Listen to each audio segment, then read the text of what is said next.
শুধু যদি একটা কাজ করতে,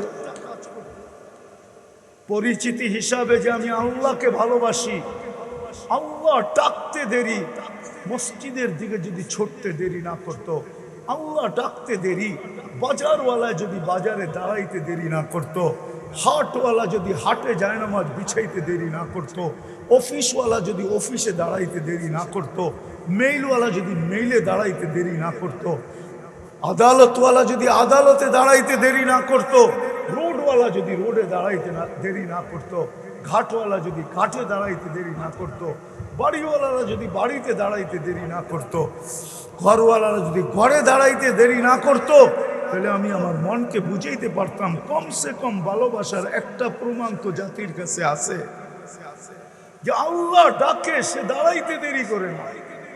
আর শুধু একটা প্রমাণ হতো না, আজকে মুসলমানের যে দুরবস্থা, ফিলিস্তিনের 40,000 মুসলমান এই পর্যন্ত মারা গেছে।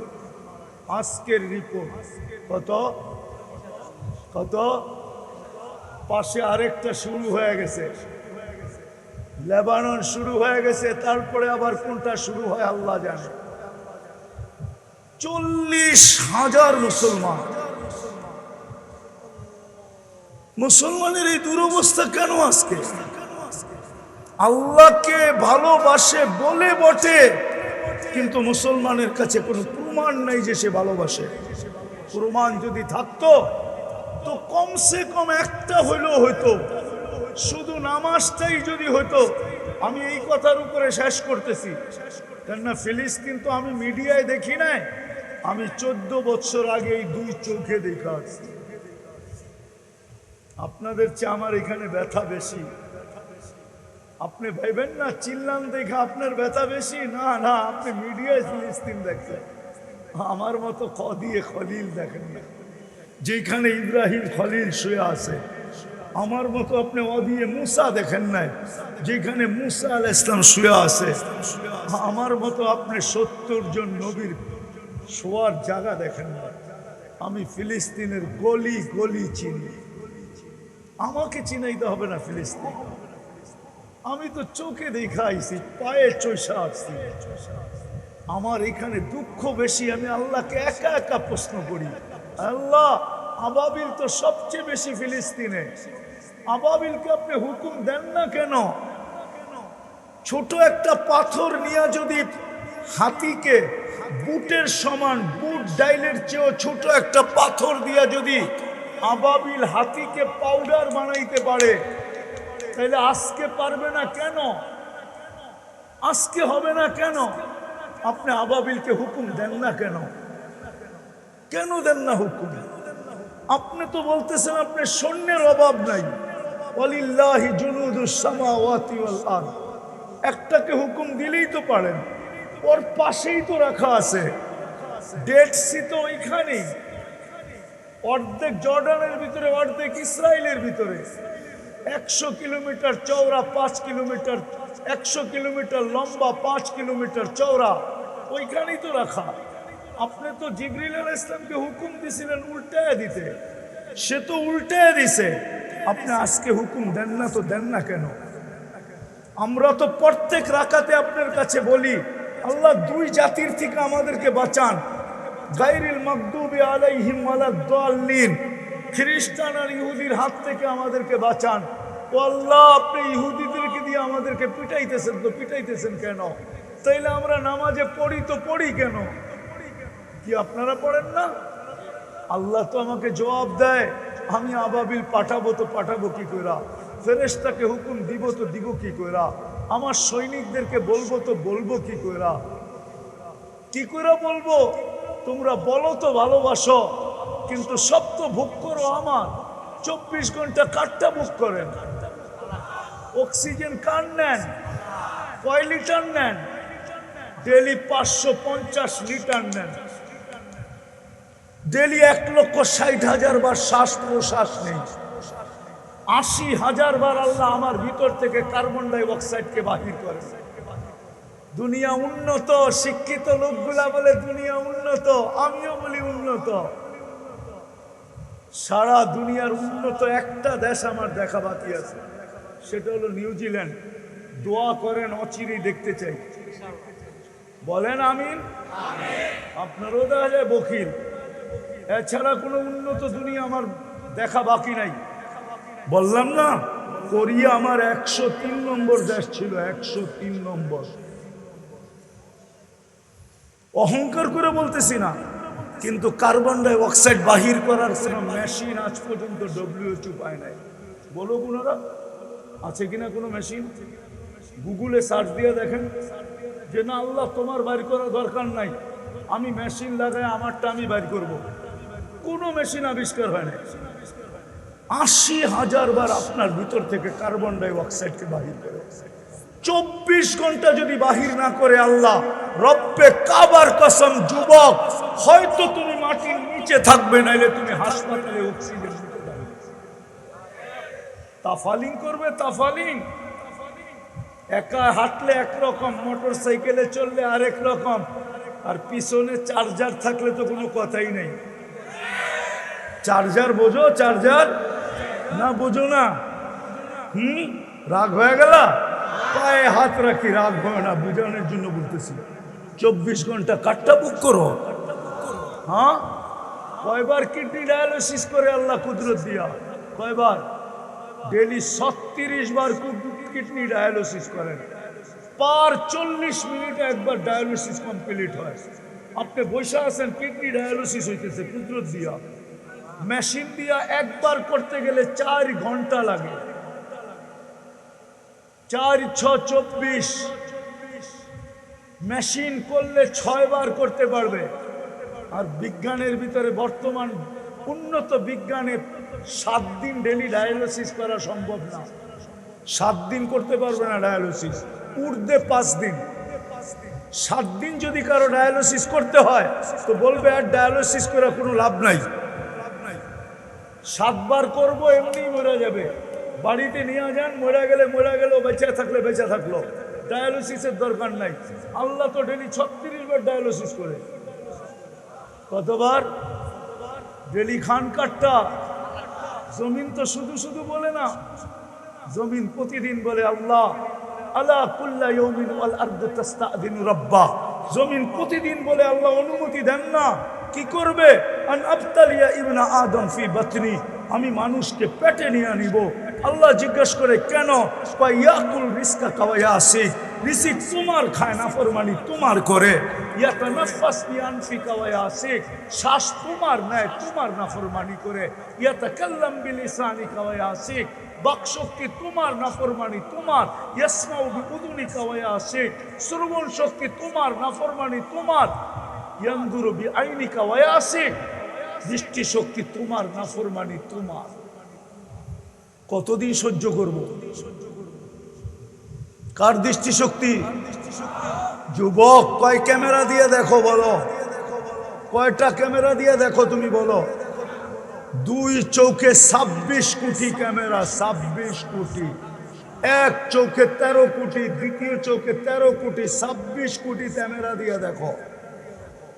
যখন মাঝে মাঝে দেখো না, মনে হয় বোঝো নাই। মাঝে মাঝে যখন দেখো না ভালো মতে, মনে হয় বোঝো নাই। না, কোত্থেকে বুঝবো? ফিডার তো খায়। ফিডার খাও না? মাঝে মাঝে যখন দেখো ভালো মতে, তো 26 কোটি ক্যামেরা দিয়ে দেখো, 26 কোটি ক্যামেরা। এই জন্যই জমিন বলে দৃষ্টি তোমার, নাফরমানি তোমার। ইউমাইয়িজ বিআকলিকা ওয়া ইয়াসিক, ভালো মন্দ বুঝার ক্ষমতা তোমার, নাফরমানি তোমার। ইয়াতাফাক্কার বিকলবিকা ওয়া ইয়াসিক, দিল তোমার, নাফরমানি তোমার। ইয়াবতিশু বিয়াদিকা ওয়া ইয়াসিক, কর্ম করে তোমার, হাত দিয়া, নাফরমানি করে তোমার। ইয়ামশি বিরিজলিকা ওয়া ইয়াসিক, পাও দিয়া চলে তোমার, নাফরমানি তো করে তোমার। কানা সগীরা ফাকাব্বারতা, আরে আল্লাহ ছোট ছিল, তুমিই তো বড় করলা। কানা দাঈফা ফাকাওয়াইতা, দুর্বল ছিল, তুমিই তো সুঠামত্ব দিলা। কানা জাহিলা ফাআল্লামতা, অজ্ঞ ছিল, তুমিই তো শিক্ষা দিলা। কানা মিসকিনা ফাআগনাইতা, এটা তো মার পেটের থেকে নিশ্চয় আসছিল, স্বয়ং সম্পূর্ণ তুমি করলা। আর আজকে 24 ঘন্টা তোমার নাফরমানি। অনুমতি দাও, সাইজ করি। রব্বে কাবার কসম, এখন যদি অনুমতি দেয়, বসার থেকে উঠার ক্ষমতা হবে না, উঠার। বিশ্বাস হয় না? হয় না? হ্যাঁ, হয় না মনে হয়, ঠিক না? ডিসেম্বর, এই গত ডিসেম্বরে তুর্কিতে এক রাত্রে শোয়ায় দিছে 1.5 লক্ষ। ওইখানের জমিনকে আল্লাহ হুকুম দিছিলেন, এলাজা নিয়ানে পেটে এক শহর সহ 1.5 লক্ষ মাটির নিচে জমিন। প্রতিদিন বলে বক্ষণ আল্লাহ। দাবি করি ভালোবাসি, কিন্তু একটা প্রমাণও দিতে পারবো না আল্লাহকে ভালোবাসি। আল্লাহকে যদি ভালোবাসে তো আল্লাহর বিরোধিতা করে কি করে?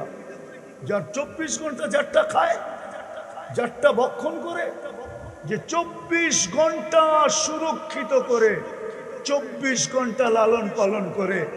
ও যুবক বুড়ারা, বোঝুক আর না বোঝুক, তোমরা একটু বোঝো, 24 ঘন্টা তোমাদের সাথে আল্লাহ লুকোচুরি খেলে। আস্তুরুকা ওয়ালাউ তাকশানি, আল্লাহ বলে তুই রাত্রে নাফরমানি করস, কাউকে জানতে দিই না। ও যুবক, তোমাদের পায়ে হাত দিয়ে বলি, তোমরা 2-3 বন্ধু মিলা যা দেখো নেটের ভিতরে, যদি তোমাদের মা বাবা জানতো তাইলে মনে হয় জুতা দিয়া বাইরে তোমাদেরকে ঘর থেকে বাহির করে দিত। বলো হ্যাঁ, সত্য তো?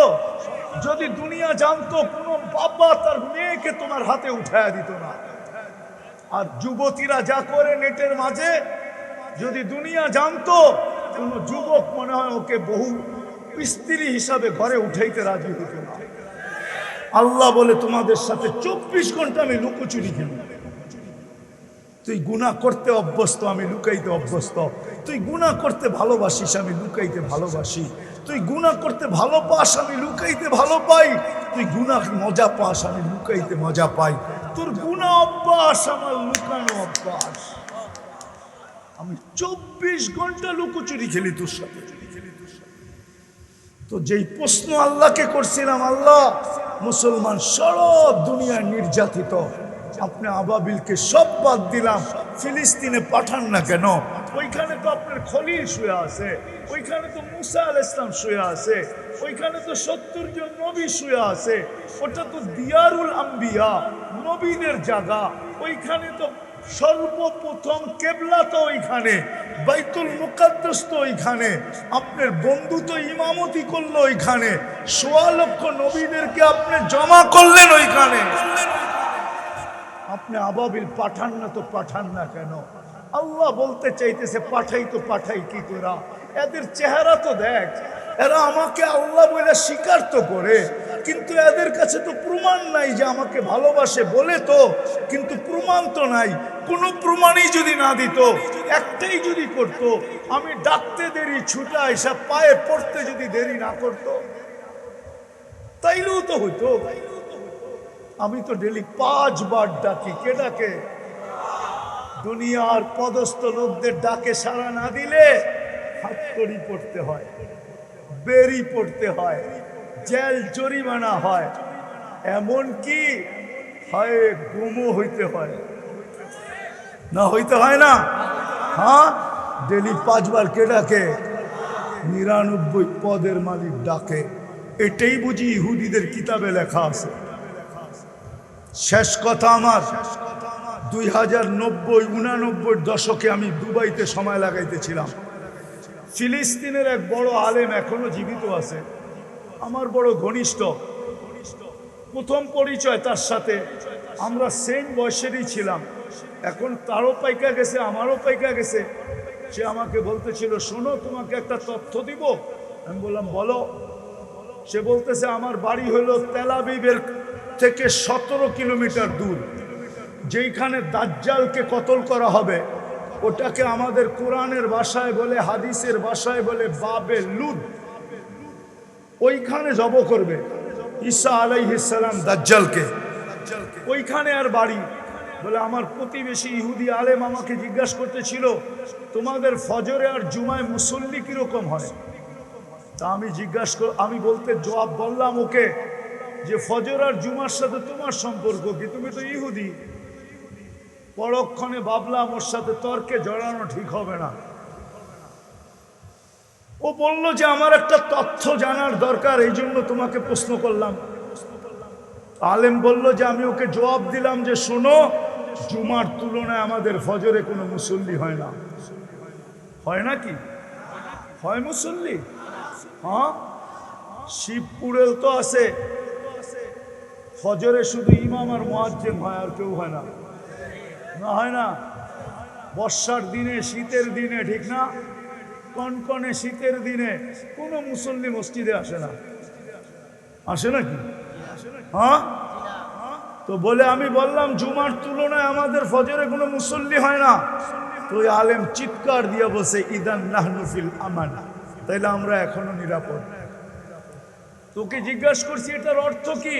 বলে আমাদের কিতাবে লেখা আছে যেই দিন ফজরের জামাত, যেই দিন ফজরের জামাত আর তোমাদের জুমার জামাত সমান হবে, ওই দিন থেকে তোমাদের বিজয়ের পালা শুরু হবে, আর আগ পর্যন্ত তোমরা শুধু মায়ের খাইতে থাকবে। এই জন্যই আমি বলছিলাম যে ভালো তো বাসি বলি, কোনো প্রমাণ তো নাই। যদি একটা প্রমাণ দিতে পারতাম তাইলেই মনে হয় মুসলমানকে কোনোদিন পরাজয় বরণ করতে হতো না, কোনোদিন বিজাতিদের হাতে নির্যাতিত হইতে হতো না, কোনোদিন হতো না। যদি নামাজের জন্য সাড়া দিত, আজান হইতে দেরি, ছুটে আসতে দেরি। এই চেহারাটা আল্লাহকে কি করে কালকে দেখাবো বলেন? বিদায় চলেন আজকে এই মাহফিল থেকে, ইসলামী মহাসম্মেলন থেকে, যারাই আমরা এখানে আসি আর যারাই আমার কথা শুনতেছেন, আসেন মনের থেকে তওবা করে। আমি হাদিস দিয়া প্রমাণ দিব, ইল্লামিয়া তুবু।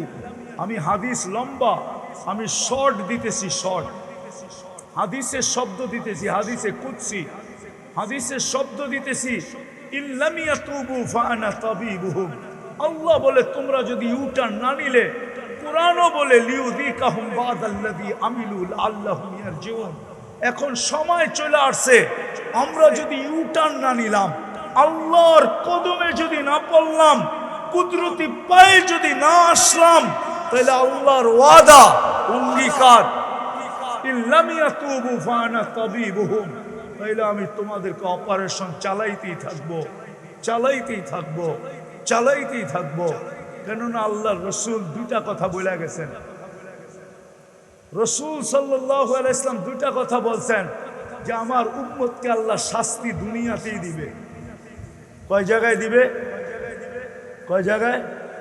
দুই জায়গায় দিবে, দুই জায়গায়, একটা দুনিয়া আর একটা কবরে।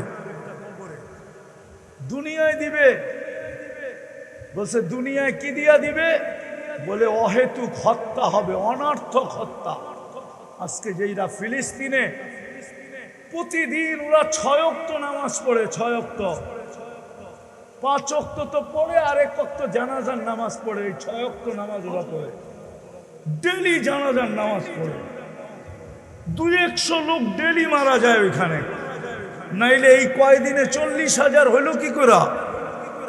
40,000 লোক হয়ে গেছে অকমপ্লিট।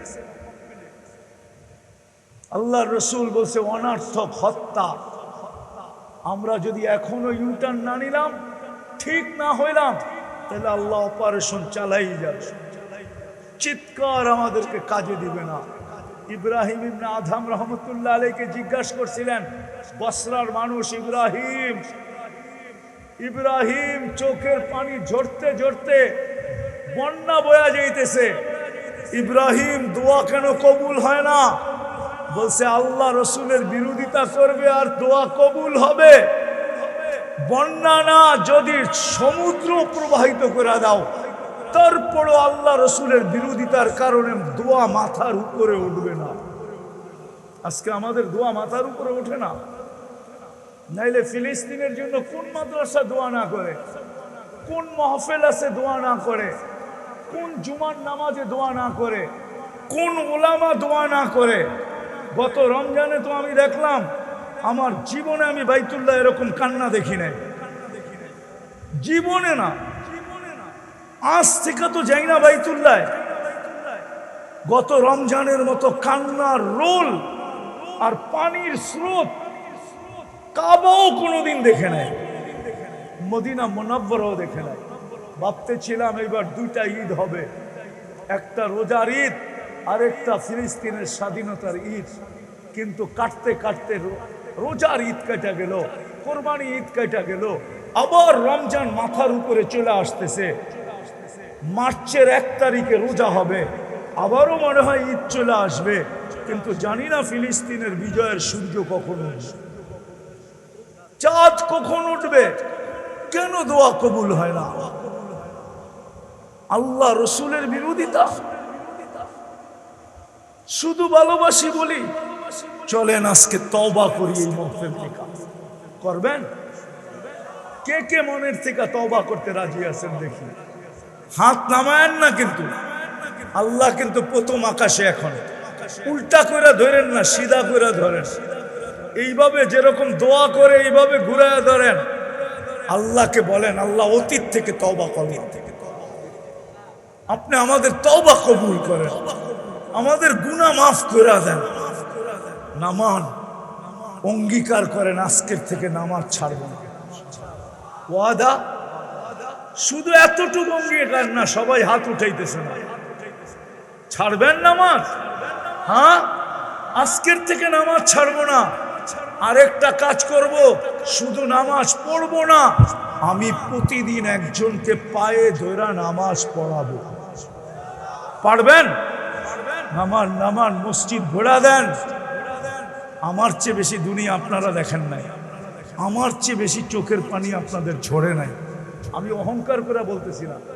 আমার চশমাটা পাতলা দেখেন, আমার ভিতরে আরেকটা চশমা আছে, মোটা লেন্স লাগানো আছে আমার চোখে, পানি শুকিয়ে গেছে। আমি দুনিয়া ঘুরতে ঘুরতে ঘুরতে ঘুরতে চোখের পানি শেষ হয়ে গেছে। যদিও বাংলাদেশের অনেকের সাথে আমার কথা মিলবে না, কিন্তু আমি বাস্তবদর্শী বলতেছি। তওবা করে যদি আমরা না ফিরলাম, তাহলে চিৎকার কোনো কাজে দিবে না, আল্লাহর সাহায্য আসবে না। আর যেদিন আল্লাহর সাহায্য আসবে, ওই দিন আমাদের কারো দরকার হবে না। সকালে উঠে দেখবেন বিজয়ের ফ্ল্যাগ উঠতেছে, আল্লাহ ফেরেশতা পাঠায় দিবে। ফেরেশতা কোরআন বলে, আমাকে একটা কাহিনী মনে উঠলো, এই জন্যই বলতেছি। কেননা ওই কিলা আমি নিজের চোখে দেখে আসছি, ওই জায়গা আমি নিজের পায়ে চষে আসছি। রুমিদের সাথে যখন যুদ্ধ হইতেছিল, 8,000 ছিল মুসলমান। কত কত? রুমি ছিল 1 লক্ষ। কত? 8,000কে 1 লক্ষ বহুত ভাবে বেষ্টন করে ফেলছে, চতুর্দিকে কয়েক স্তরে বেষ্টন করছে। ইবনে ওমর রাদিয়াল্লাহু তাআলা আনহু বলতেছিলেন, আমরা ভাবতেছিলাম আজকে আমাদের এখানে কবর হবে, এতে কোনো সন্দেহ নাই। বললেন, আমার পাশে, আমি সাহাবীর নাম ভুলে গেছি, আমার পাশে দাঁড়ানো ছিল, ওর পায়ে জুতাও ছিল না, ক্ষুধায় চামড়াগুলা বইটা গেছে, তলোয়ারটা কোন রকম রশি দিয়া বান্ধা রাখছে। ও উপর দিকে তাকায়া ঠোঁট দুটা হেলায়া ক্ষীণ আওয়াজে বলতেছিল, ক্ষীণ আওয়াজে, ইয়া রব্বা মুহাম্মদ, ইয়া রব্বা মুহাম্মদ, উনসুর উম্মতা মুহাম্মদ। ও রব্বে মুহাম্মদ, এখনো কি উম্মতে মুহাম্মাদির সাহায্য করার সময় আসে নাই? বলতে দেরি। ইবনে ওমর রাদিয়াল্লাহু তাআলা আনহু বলেন, আমি দেখলাম আকাশটা ফেটে গেল। সবুজ কাপড় পরা, সাদা কাপড় পরা, সবুজ কলেমার ঝান্ডা হাতে, সাদা ঘোড়ার উপরে এক অশ্বরোহী বাহির হলো, আর আমাদের দিকে ছুটতে শুরু করলো। এ বাহির হওয়ার পরে আর পিছে সিরিয়ালে এক একটা ঘোড়া বাহির হইতেছিল, আর আমাদের দিকে ছুটতে ছিল। বলে চোখের পলকে দেখলাম আমার মাথার উপরে আইসা একটা চিৎকার দিল, আবশির ইয়া উম্মতা মুহাম্মদ, যা নুসরা রব্বা মুহাম্মদ। ও উম্মতে মুহাম্মদ, তোমাদের রবের সাহায্য চলে আসছে। বলে সামনের দিকে তাকাইলাম, 2 থেকে 3 মিনিটের ভিতরে দেখলাম রুমিরা জান নিয়ে পালাইতেছে, যে যেদিকে পারতেছে ছুটতেছে। আমরা পিছে দৌড়াইতে শুরু করলাম, জাহান্নামে পৌঁছাইলাম অনেকগুলার, আর অনেকগুলা ভেঙে গেল। আমরা গনিমতের মাল জমা করে বিজয় লাভ করে ফেললাম। কিন্তু আমিও আল্লাহকে প্রশ্ন করতে পারি, আজকে ফেরেশতা পাঠান না কেন? আল্লাহ বলে, পাঠাবো তো পাঠাবো কি কইরা? যাদের চুলের স্টাইল এরকম, নেটে দেখা চুল কাটে, যাদের কাপড় দেখো, পোশাক দেখো, চলা দেখো, ফিরা দেখো। ফার্স্ট নাইট আমি আমেরিকাতে দেখছি,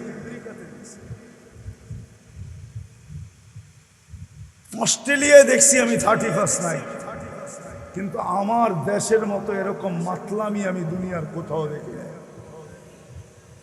এমন কোন গ্রাম নাই যে গ্রামে যুবক 31st নাইটে মাতলামি না করে, ড্যাগ না লাগায়, পটাখা না ফুটায়।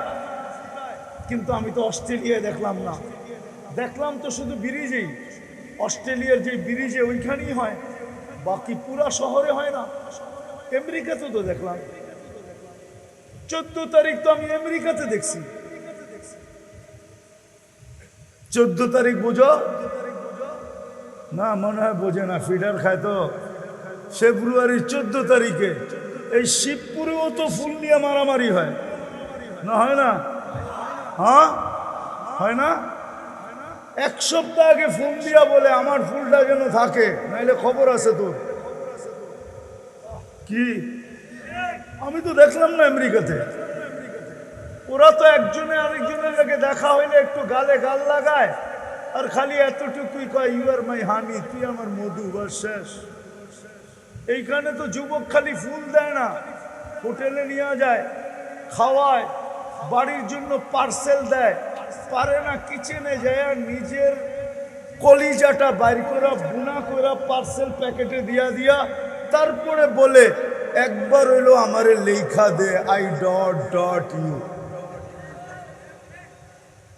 তোমাদের জন্য আসবে ফেরেশতা, আমাদের জন্য ফেরেশতা। লানত আমাদের জিন্দেগির উপরে। এই জন্য অঙ্গীকার করি নামাজ পড়বো, কমসে কম একজনকে হইলো ডেলি আমি পায়ে হাতে ধরা মসজিদে আনবো, করবো ইনশাআল্লাহ। আল্লাহ আমাদেরকে আমল করার তৌফিক দান করেন। ওমা আলাইনা ইল্লাল বালাগ। সর্বশেষ একটা কথা বলতেছি, বাংলাদেশের মতো পরিবেশ দুনিয়ার কোথাও নাই। বাংলাদেশের মতো বরকত দুনিয়ার কোথাও নেই। এই জমিন আপনারা চিনেন না, আমার চেয়ে বেশি এই জমিনের ইতিহাস আপনারা জানেন না। আপনারা হয়তো 200 বৎসরের বলবেন, আমার কাছে এই জমিনের ইতিহাস আছে 1400 বৎসরের। যদি আমরা দুটা পরিবেশ ধরে রাখতে পারি তাহলে বাংলাদেশ এক আজীব দেশ। এই দেশে জুলুম করে বেশি দিন কেউ টিকতে পারে না। বেশি দিন এই দেশের মাটি নিয়ে খেলা যায় না। আমি আগেও বলতাম, এখনো বলি, আমি আগেও বলছি, এই বয়ান আমার অনেক আছে। এই দেশের মাটি যে চিনে নেয় ও ধোঁকা খাবে। কেননা এই দেশের একটা পরিবেশ আছে, যেই পরিবেশ দুনিয়ার কোথাও নাই, বর্তমানে নাই, আগেও ছিল না। এই পরিবেশটা যদি আমরা ধরে রাখতে পারি তাহলে ইনশাআল্লাহ বাংলাদেশ নড়বে চড়বে, কোনোদিন পড়বে না। বাংলাদেশ নিয়ে বেশি দিন কেউ খেলতে পারবে না। বরং কেউ যদি খেলতে চায় ময়দানও নেমা যায় তো বেশিক্ষণ টিকবে না। এই জমিন বড় আজীব জমিন। আবার সময় পেলে আমি কখনো আসলে বলবো, এই জমিনের ইতিহাস কেউ জানে না। কেননা ইসলামের সবচেয়ে বড় কোরবানি যেটা ইসলামের সবচেয়ে বড় কোরবানি, ওই কোরবানিটা এই মাটির নিচে দাফন করা আছে। এই মাটির নিচে আপনি জানেন না, ওটা আমার বলার সময় নেই। এই জন্য দুটা পরিবেশ আমরা ধরে রাখবো। একটা হলো এই মাদ্রাসার পরিবেশ, আরেকটা হলো মসজিদের পরিবেশ। বাংলাদেশের মসজিদের পরিবেশ আমাদের ধরে রাখতে হবে, আর এই মাদারেসগুলোর পরিবেশ আমাদেরকে ধরে রাখতে হবে। যদি দুটা পরিবেশ আমরা ধরে রাখতে পারি তো রব্বে কাবার কসম, আমার বিশ্বাস এই দেশ নড়বে চড়বে, কোনোদিন পড়বে না। এই দেশ নিয়ে খেইলা কেউ বাঁচবে না, কেউ বেঁচে যেতে পারবে না। কেননা এই মাটির তাসির অন্যরকম। এই জন্য আপনাদের কাছে ফাজ্জর বলবো, আমি দেখতেছিলাম মাদ্রাসাওয়ালারা কালেকশন করতেছিল, আপনারা ভরপুর দিছেন, আমি কোনো কালেকশন করব না, কিন্তু বলবো যতদিন পর্যন্ত বেঁচে থাকবো এই দুটা পরিবেশের জন্য জান লাগলে জান দিব, মাল লাগলে মাল দিব, সময় লাগলে সময় দিব। দিবেন? পাক্কা? পাক্কা? আবার কখনো যদি আসি তাহলে এটা ফুলন্ত দেখব, ফলন্ত দেখব, না এরকমই দেখব? কিরকম দেখব? ফুলন্ত এবং ফলন্ত। আপনাদের সহযোগিতা যদি হয় তাহলে পরিবেশটা ফুলা উঠবে। কেননা দুনিয়া, একটা কথা বলে শেষ করতেছি, বাংলাদেশে 40,000 হেফজোখানা। কত? এই মাদ্রাসার হেফজোখানার ছেলেরা রাত্র 4টার সময় ওঠে, 4টার সময়, সুবে সাদেকের 1 ঘন্টা আগে ওঠে। 40,000 হেফজোখানার ছেলেরা 1 ঘন্টা আগে উঠা আল্লাহর কালাম পড়তে শুরু করে। তখন এই আকাশের চিত্রটা কেমন হয় আপনি ঘুমে থেকে দেখবেন কোত্থেকে? আপনি তো উঠেনি 10টার সময়, কোত্থেকে দেখবেন? আপনাকে ওদের সাথে উঠতে হবে, বাহিরে যে আকাশটা তাকায় দেখতে হবে যে এখন এটার চিত্র কিরকম। যদি দেখতে পারেন তাহলে বুঝতে পারবেন ওই রাত্রে বাংলাদেশের আকাশের চিত্র কিরকম হয়, কালার কিরকম হয়, রং কিরকম হয়। 40,000 হেফজোখানা। এই জন্যই বাংলাদেশে বিপর্যয় বিপর্যয় বলে, আলহামদুলিল্লাহ, বিপর্যয়ের স্লোগান উঠে বটে, কিন্তু বাংলাদেশে আজ পর্যন্ত কোনো বিপর্যয় হয় না, আর কোনোদিন হবেও না। নড়বে চড়বে কিন্তু, নড়বে চড়বে কিন্তু করবে না। নাইলে 1.5 লক্ষ লোক যে ভূমিকম্পতে মারা গেছে ওটার 7.8 ছিল, আর বাংলাদেশও 7.8 ভূমিকম্প 2013 কি 14-তে 31st নাইটের পরের দিন আসছিল। একটা টিনের ঘর পড়ে না, একটা টিন খসে নাই। তুর্কিতে 1.5 লক্ষ মরে গেছে, 1 শহর মাটিতে মিশা গেছে। বাংলাদেশে হয় না। কেন জানেন? ওই 40,000 হেফজোখানার কারণে। কিন্তু আমার জাতি তো এটা মানবে না। আমার জাতি তো বলবে আমরা ডিজিটাল করছি এই জন্য পড়ে নাই, আমরা স্মার্ট করছি এই জন্য পড়ে নাই। ঠিক না? কি এটাই তো বলবেন না? রাগ হয়ে গেল অনেকজন। আমি ক্রিটিসাইজ করতে চাই না, বুঝানোর জন্য বলতে চাই। করোনায় সারা দুনিয়া বলছে বাংলাদেশের মতো বিপর্যয় কোথাও হবে না, সবচেয়ে বেশি বিপর্যয় বাংলাদেশে হবে। এখনো নিয়ে আসেন ব্যারিস্টার সুমনের কথা, নেটে এখনো আছে। সুমন তো বলছে দাফন করার লোক পাওয়া যাবে না, অথচ বাংলাদেশের মতো সুন্দরভাবে করোনার রোগী দাফন দুনিয়ার কোনো দেশে হয় নাই।